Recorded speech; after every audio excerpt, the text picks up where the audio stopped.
오늘 우리에게 주시는 하나님의 말씀은 구약성경 예레미야서 17장 7절에서 8절까지의 말씀입니다.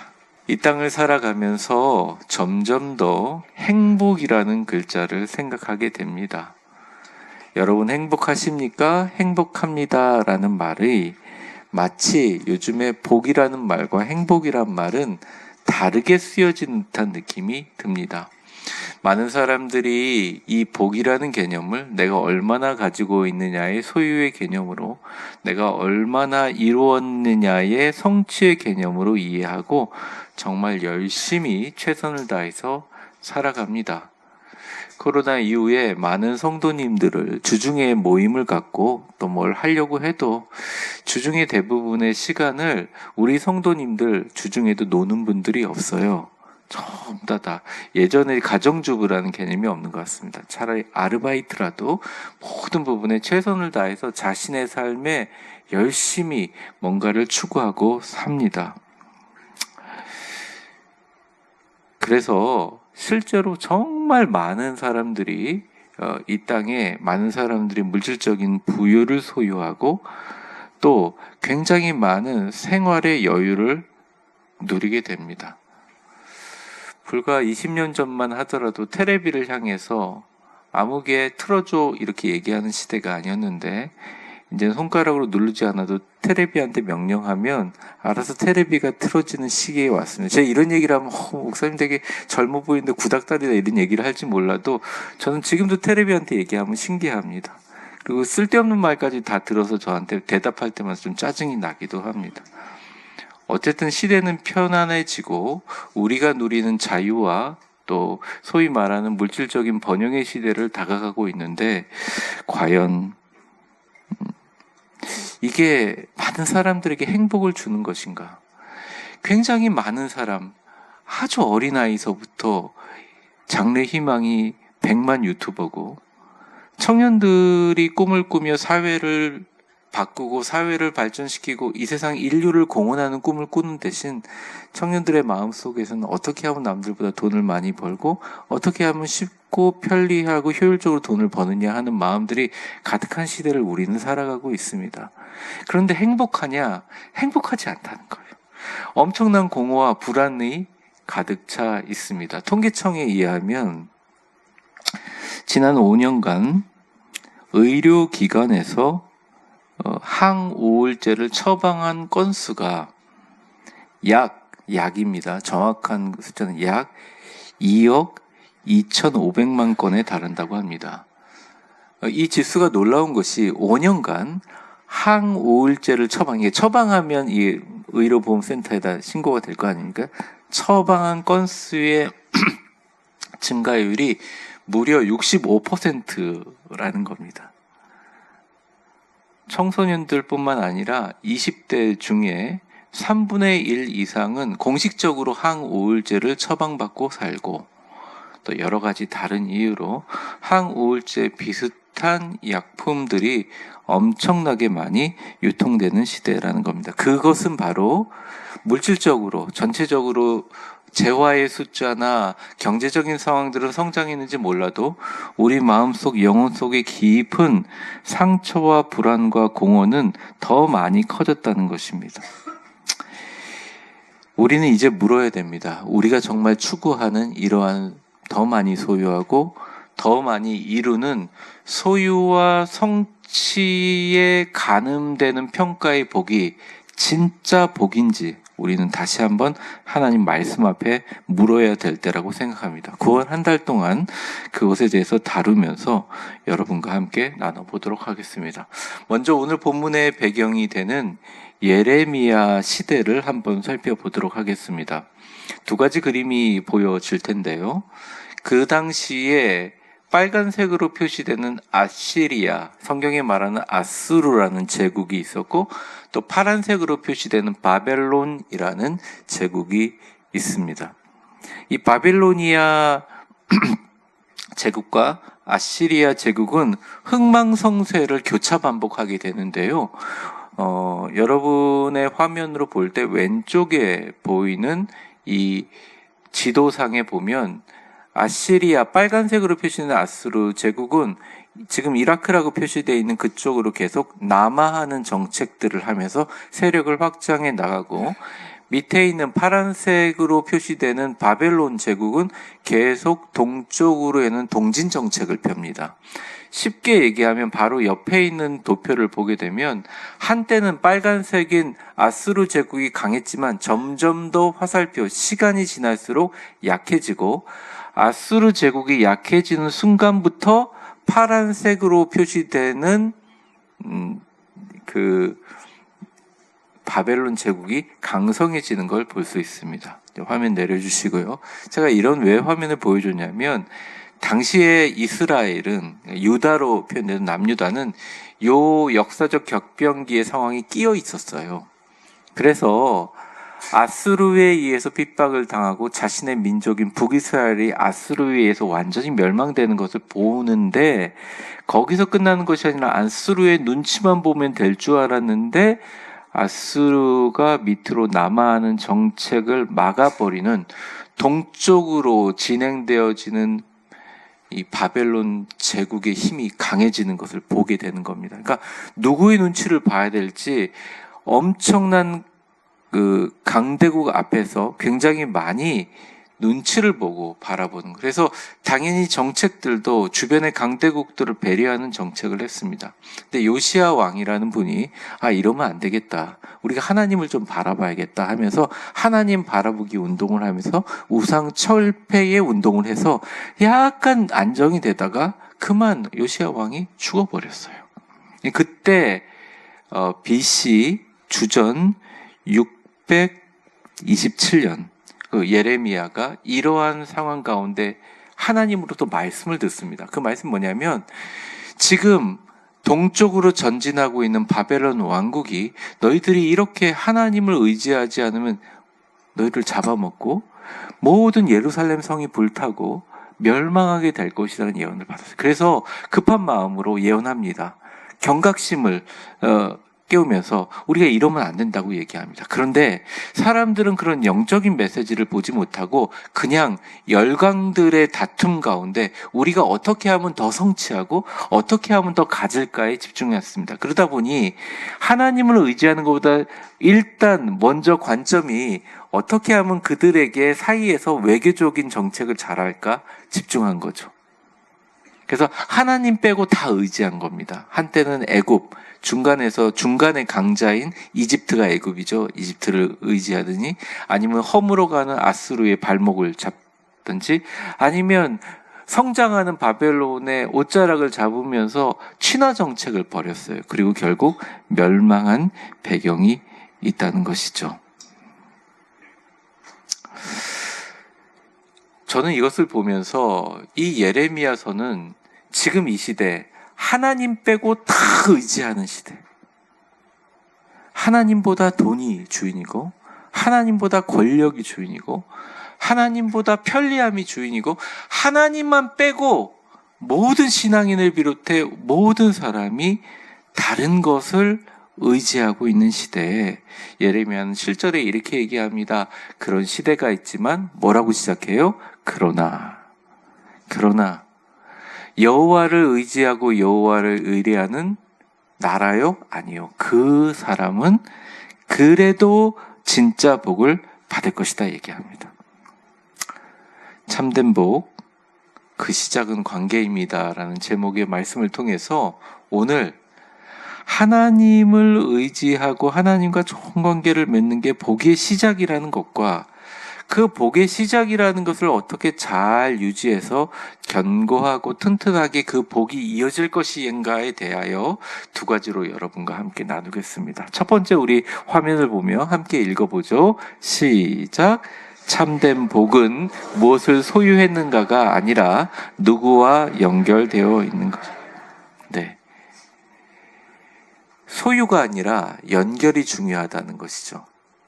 오늘 7절 말씀에 보면 여호와를 의지하고 여호와를 의뢰하는 그 사람은 복을 받을 것이다. 의지한다는 히브리어 원어를 보게 되면요, 마타으라는 말인데 뭐 전적으로 기대다 신뢰하다는 말인데요. 우리 파란 글자만 같이 한번 읽어볼까요? 시작. 나를 온전히 맡기고 기대는 관계.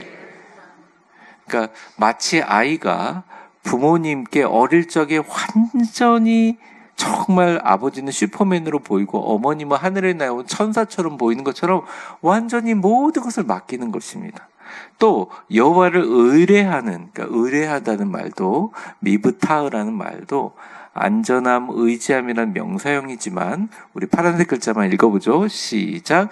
하나님 자체가 우리의 의지할 대상이다. 그러니까 하나님의 부산물이 아니라 하나님으로부터 주시는 축복이 아니라 하나님이 내게 주시는 지혜가 아니라 하나님이 내게 주시는 권력과 능력이 아니라 그것을 주시는 존재의 근원인 하나님 자체를 의지하는 거예요. 어릴 적에 아이를 낳으면 아이를 이렇게 안고 있으면 엄마의 젖을 물고서 엄마만 가끔 바라보고 씩 웃으면 엄마가 그렇게 키우면서 힘들고 어려웠던 거 그 눈빛에 보면서 녹아버리잖아요. 근데 아이는 바라볼 대상이 나를 향해서 사랑으로 온몸에 몸에 있는 양분을 주고 품어주는 엄마만 볼 수밖에 없는 거죠. 그런 공생이 아니라 완전 철저하게 무력해서 의지하는 관계. 하나님 앞에 100% 맡기는 거, 완전히 100% 맡기는 거. 그게 바로 오늘 얘기한 주님과 의지하고 의뢰하는 관계를 말하는 거예요. 이 관계에서 복이 시작된다는 거예요. 여러분 저를 한번 따라해 보겠습니다. 하나님을, 주님을 100% 의지합니다. 옆 사람 한번 축복해 볼까요? 저를 한번 따라해 보세요. 하나님을 100% 의지하는 당신은 멋지고 아름답습니다. 근데 참 어려운 게 100% 의지하는 게 정말 어려워요. 우리가 진짜 100% 의지해야 될 순간이 오죠. 그때가 언제입니까? 우리 죽는 순간. 언젠가 올 거 아니에요. 그렇죠? 뭐 영화의 농담으로 이런 얘기 하더라고요. 뭐 이렇게 심각하게 사냐. 이 인생이란 게임은 누구도 살아서 나갈 수 없다. 이런 얘기를 했었는데 그런 게임이 오잖아요. 정말 하나님 앞에서 완전히 의지할 때가 오지만 우리가 삶의 모든 순간 100% 주님 앞에 맡기는 것입니다. 그래서 복을 신앙인들은 이걸 소유물이나 환경으로 생각하는 게 아니라 내가 얼마나 하나님 앞에 있는가, 하나님의 은혜 가운데, 관계 가운데 살아갈 수 있는가, 그런 사람에게는 복을 받을 것이다, 이렇게 얘기합니다. 어릴 적 저희 아이들이 이제 유치원을 보낼 여유가 되지 않았어요. 제가 받은 봉급으로 유치원을 보낼 여유가 되지 않았습니다. 그냥 사는 것 정도, 부목사일 때. 그래서 저희 교회가 강남에 있었는데 모든 아이들이 다 유치원에 가는 시간에 그래도 아이들이 놀고 싶잖아요. 좁은 집 안에만 있을 수 없으니까 교회 앞마당에서 놀았습니다. 근데 그 의도가 뭐냐면 저희 아내가 교회 앞마당에 1층 사무실에 제 그 부목사님 데스크가 있거든요. 창문을 고개만 돌리면 마당에서 노는 애들이 보여요. 아빠 좀 보라는 거죠. 몇 시간만이라도, 오전이라도. 그럼 아이들이 신나게 놉니다. 너무 재밌게 놀아요. 근데 늘 제가 그 아이들의 마음을 보면서 야, 다른 애들은 강남에서 영어 유치원, 그 당시에도 영어 유치원이 있어요. 강남에서는요. 강남 제일 좋은 곳이었는데 그런데 야, 애들이 나중에 뭐가 될까? 그냥 놀고 뭐 그냥 뭘 애들이 책을 읽으라고 교회 안에 있는 조그만 책을 읽으면 아빠 책 읽으라는 소리 하지 마세요. 애들 막 놀고 막 들어 눕고 저거 빨리 어떻게 하지 걱정이 되긴 하는데 늘 아이들하고 눈이 마주치면 봐요. 그러고 나서 나중에 끝나고 나서 그 아이들한테 물어봅니다. 안타까운 마음으로. 재밌었어? 이렇게 물어보면 너무 재밌었어요 아빠 이렇게 얘기해요. 다른 애들처럼 유치원 가고 너무 우리 둘이 노는 게 너무 남매끼리 막 그러는 거예요.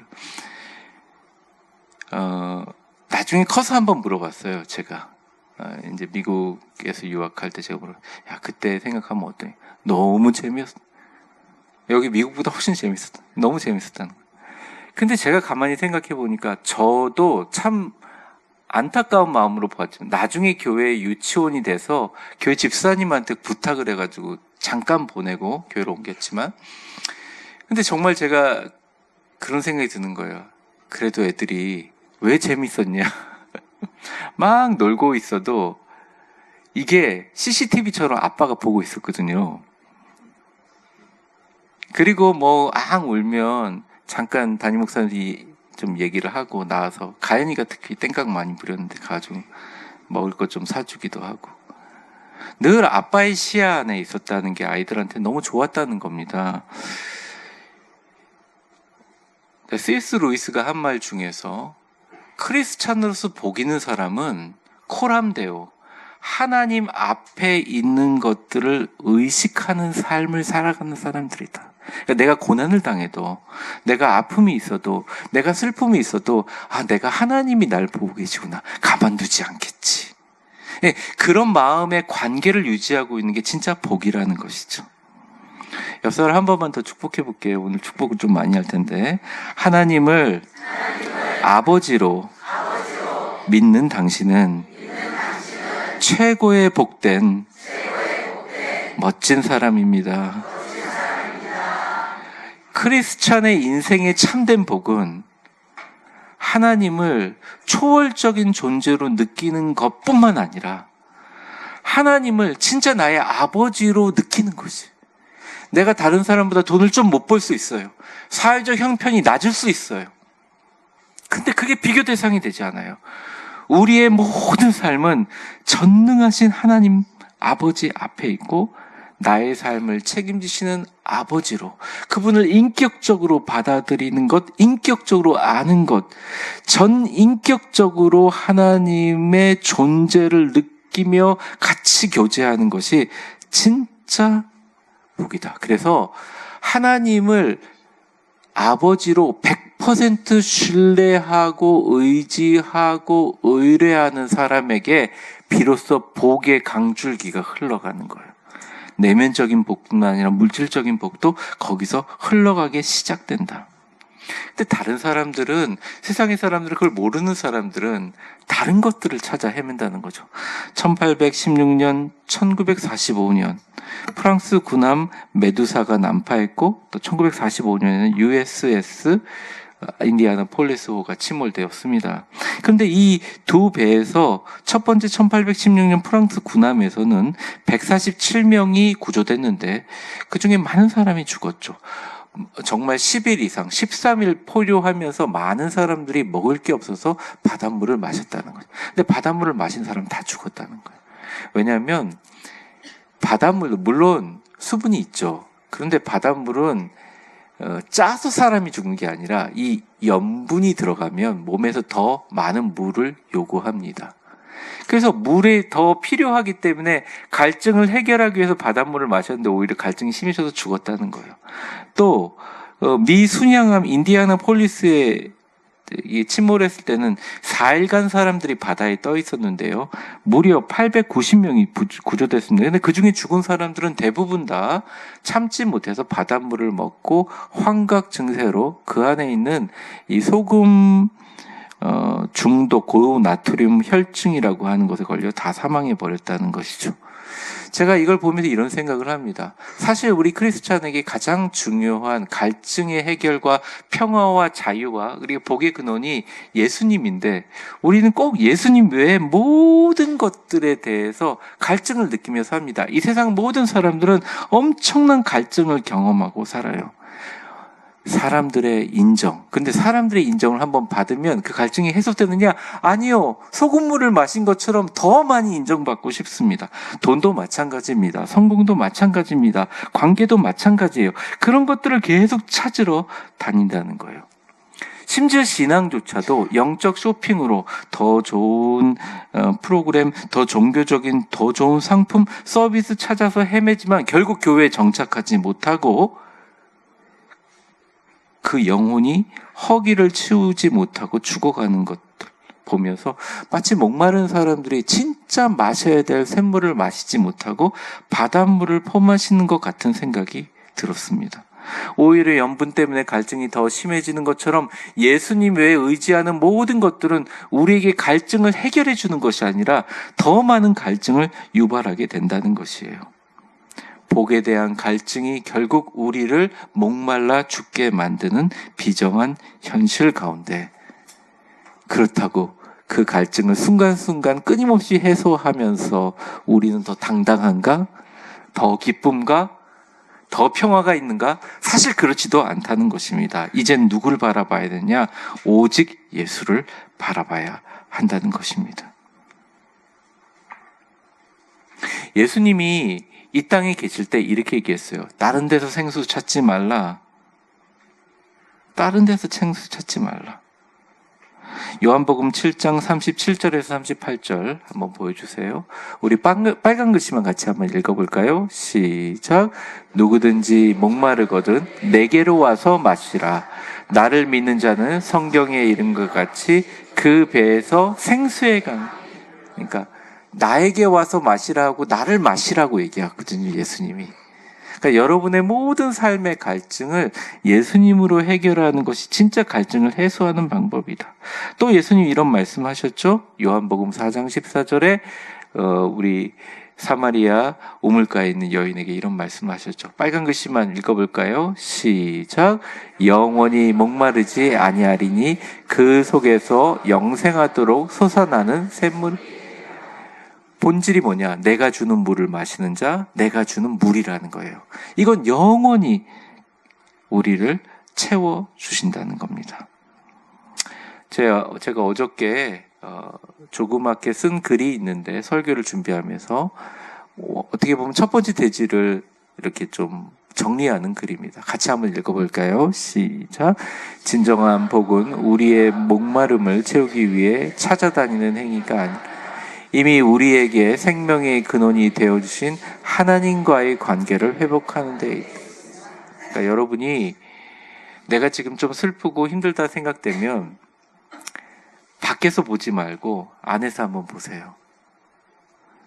그리고 또 반대로 생각하면 내가 정말 평안하고 내가 정말 기쁘고 내가 정말 충만하다면 그것은 정말로 정비례해서 하나님과의 관계가 잘 되고 있다는 것을 반증하는 이야기이기도 합니다. 사랑하는 성도 여러분, 참된 복은 무엇을 소유했느냐, 무엇을 얻었느냐가 아니라 내가 누구와 전능하신 하나님과 연결되어 있느냐의 관점에 있다. 오직 나를 위해서 죽으시고 하나님과 제약된 우리를 연결해 주신 예수 그리스도와의 이 연결이 모든 복의 시작이라는 것입니다. 이 기본적인 이론이고요. 그러면 이 복된 연결을 가지고 있는 우리의 영혼을 하나의 나무로 비유해서 두 번째 말씀을 보도록 하겠습니다. 화면 한번 보시죠. 같이 읽겠습니다. 시작. 연결의 관계가 깊을수록 생명력과 풍성한 결과. 연결을 맺을 때 더 깊게 맺는 그 강도, 더 깊게 맺는 그 얼만큼 깊게 맺는지 8절에 묘사를 합니다. 뭐라고 나와 있냐면 물가에 심기어진 나무가 그 뿌리를 강변 깊게 뻗치는 광경을 얘기합니다. 그림으로 한번 보여주시면 이런 광경이죠. 사실 크리스찬이 복을 받고 형통하게 된다는 것은 그리고 크리스찬의 가정이 나무라고 칭한다면 위에 풍성한 수풀에 아름다운 겉으로 보이는 부분도 중요하지만 다른 사람들이 절대 보지 못하는 밑에 엄청난 뿌리가 옆에 잔잔하게 흐르는 샘물과 와닿아 있는 것입니다. 일단 엄청난 바람과 외부의 충격에도 흔들리지 않고요. 뿌리가 깊으면. 오늘 보면 엄청난 더위가 나서 말라 죽을 것 같은데 말라 죽은 듯해도 그 뿌리에서 올리는 수분과 양분 때문에 더위를 두려워하지 않습니다. 그리고 오늘 본문에 보면 그 잎이 청청하다 나왔습니다. 가무는 해에도 걱정이 없다고 나와 있습니다. 결실이 그치지 않는다고 나와 있어요. 근데 이런 표현들이 나와 있죠. 정말 하나님만 의지하는 자의 그 모습을 나무로 비유하는 아름다운 모습입니다. 그런데 그 표현하는 대상이 어떤 사람이냐? 바로 오늘 7절에 하나님을 의지하고 하나님을 의뢰하는, 그러나 그 사람, 바로 그 사람은 복이 있다. 그 대상이라는 거죠. 여기서 중요한 부분이 있습니다. 이 뿌리라는 것을 생겨날 때 뿌리를 내리기 전에 먼저 이것을 심은 주체가 있다는 거예요. 8절을 보여주시면 뭐라고 표현되어 있냐면 물가에 심어진 나무입니다. 내가 심은 게 아니에요. 내가 스스로 나무가 걸어가서 거기에 박힌 게 아니라 주님께서 심으셨어요. 내 공로와 노력이 전혀 들어가지 않습니다. 하나님의 주권적인 은혜로 우리는 이 자리에 있게 됐다는 것입니다. 그래서 되게 중요한 게, 이 형통의 가장 중요한 시작은 감사라는 감정이든, 감사라는 어떤 정신이든, 감사라는 마음을 통하여 뿌리가 내리게 되어 있습니다. 똑같은 일이 있어도 거기서 대해서 감사하지 못하는 사람은 일단 내가 잘못 심겨져 있다, 아니면 내 환경이 잘못되어 있다는 생각들을 기본적으로 깔고 있어요. 그래서 그분들은 복을 구하더라도 내가 지금 꽤 잘못되어 있으니까 하나님 꽤 괜찮은 곳으로 나를 인도해 주십시오라고 하는 기본적인 전제가 깔려 있습니다. 근데 하나님은 아예 우리가 둥둥둥 이렇게 물에 떠던지는 소금쟁이가 아니라 땅바닥에 뿌리 내린 나무로 표현하시면서 우리의 복이라는 것들은 고정된 상태에서 내가 그 자리에서 얼마나 심어준 자에 대한 감사로 깊게 뿌리가 내리고 있느냐의 이야기를 하고 있는 거예요. 그래서 히브리어 원어를 보게 되면 박스 4번째, 심어주다 할 때 이 샤탈이라는 말은 계획적으로 옮겨 심다는, 그러니까 우리가 이 자리에 온 건 절대 우연이 아니라는 것입니다. 밑에 의도적으로부터 한번 같이 읽어볼게요. 시작. 의도적으로 복된 자리 곧 그분의 은혜의 강변에 심으셨음을 보여줍니다. 예, 우리에게 의도적으로 심으셨다는 거예요. 여러분들을 이 자리에 오게 하신 것은 주님이 심어주셨어요. 잘못 심으셨다 생각하시는 분 혹시 계시나요? 계시더라도 얘기하지 마세요. 우리 옆 사람 한번 축복하겠습니다. 당신은 멋지고 아름답게 이 자리에 심기였습니다.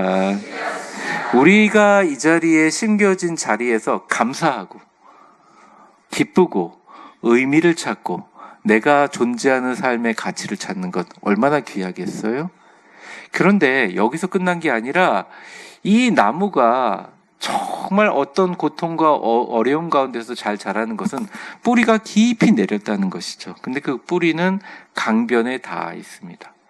깊게 얕게 내리면 강변에 물이 어떻게 흐르겠어요. 근데 깊게 내리니까 강변에 담아있죠.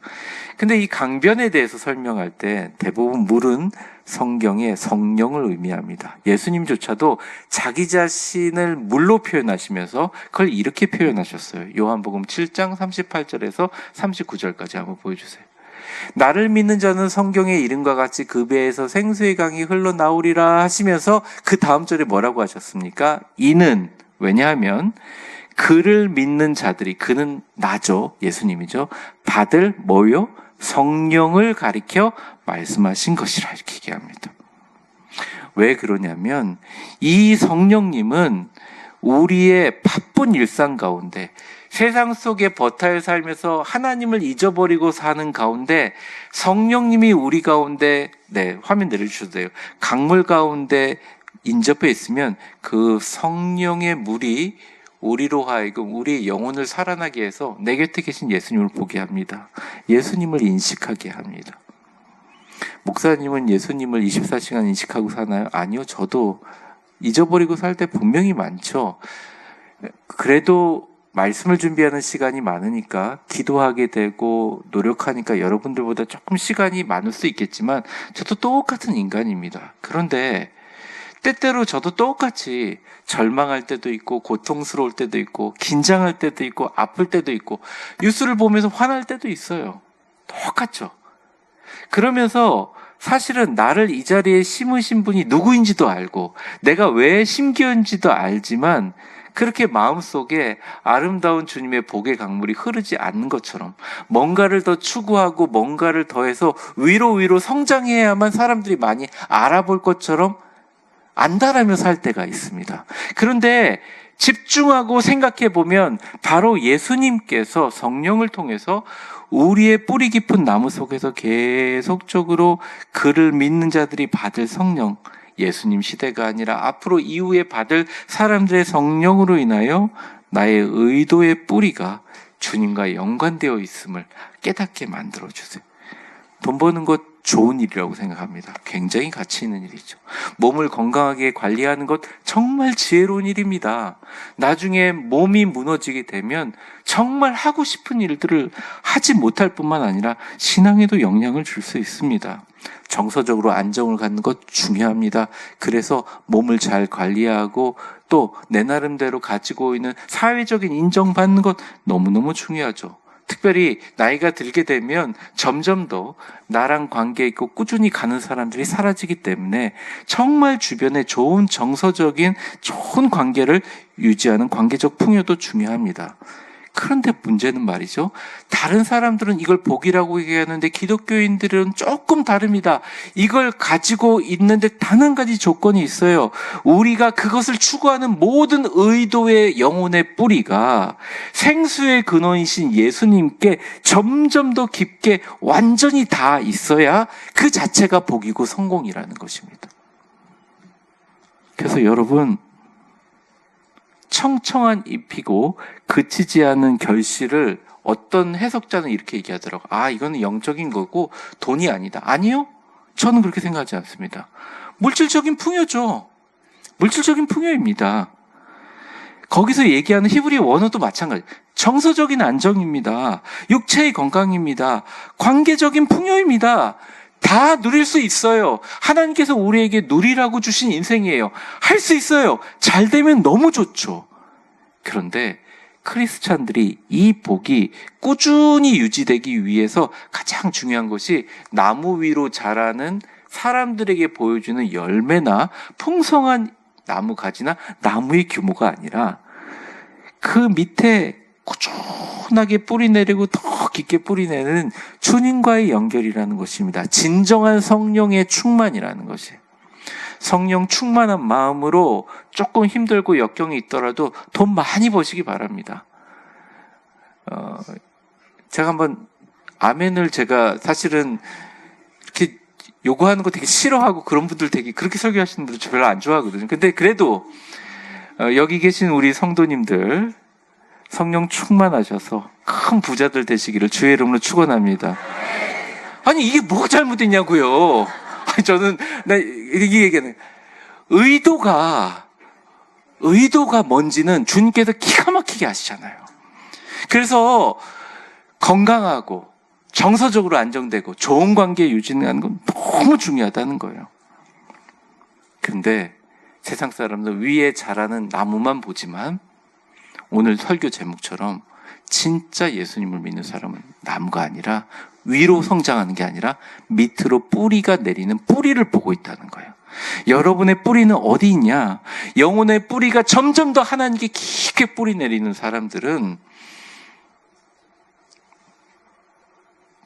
하나님께서 복되고 형통하게 만들어 주셔서 그 비밀을 알고 있을 뿐만 아니라 잔잔합니다. 오히려 뿌리가 얕아지고 세상에 추구하는 것이 하나님을 대체하게 되게 되면 말이 많아져요. 번잡해져요, 위가. 점점 더 깊어지지 않고 점점 더 뻗어나가려고만 합니다. 사랑하는 성도 여러분, 주님께 깊게 뿌리를 내리셔서 여러분의 삶의 놀라운 기쁨과 생명력이 점점 더 자라나는 역사가 있기를 바랍니다.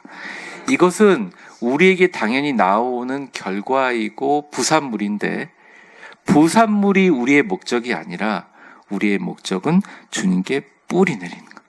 주님께 더 깊게 내려가면 주님께서 복되고 형통하게 만들어 주시고 당연히 우리가 생각하는 육각형 복, 건강, 물질, 관계, 정서, 그리고 그 육각형의 보석 같은 하나님의 의의 나무가 많은 사람에게 도움을 주고 의의를 전달하고 예수님을 보고 비춰주는 아름다운 빛의 사람이 된다는 것이죠.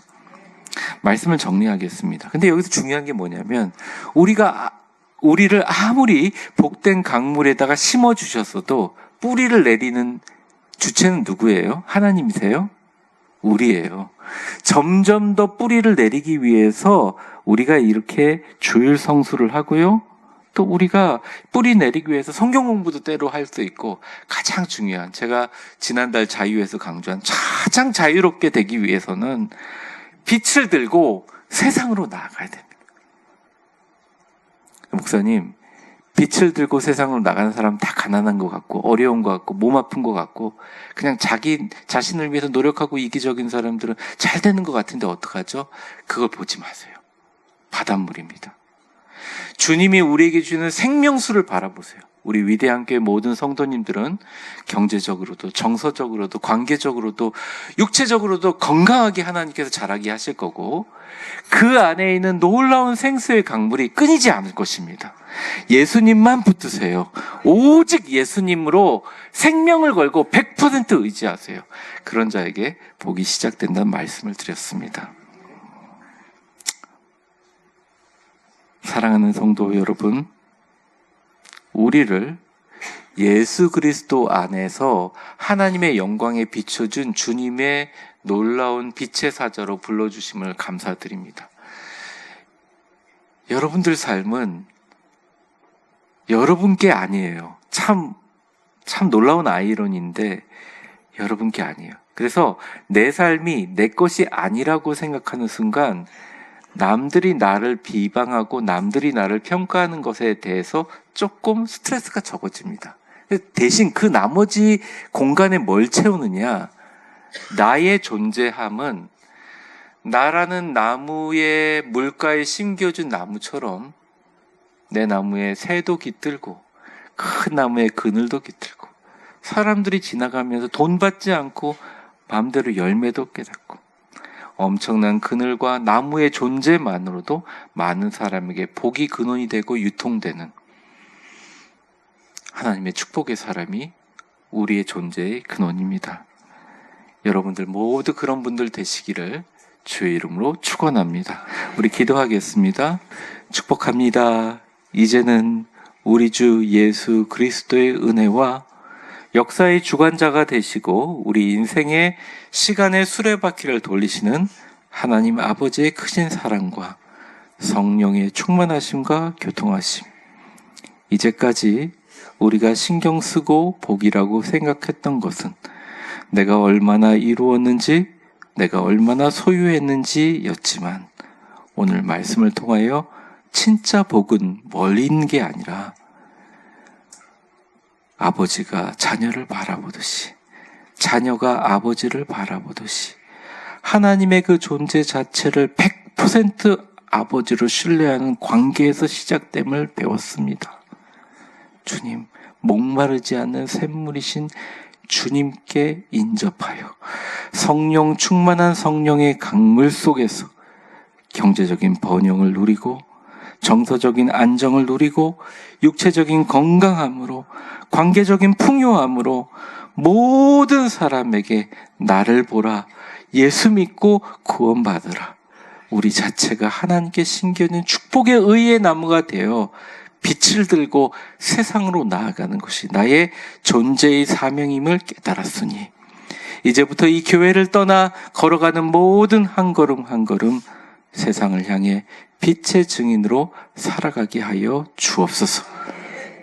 다짐하며 나아가는 모든 성도들 한 분 한 분 머리 위에 지금도 목숨 걸고 선교하시는 선교사님과 이 땅에 핍박받는 크리스찬들 머리 위에 이제와 영원히 함께 계실 것을 간절히 축원하옵나이다.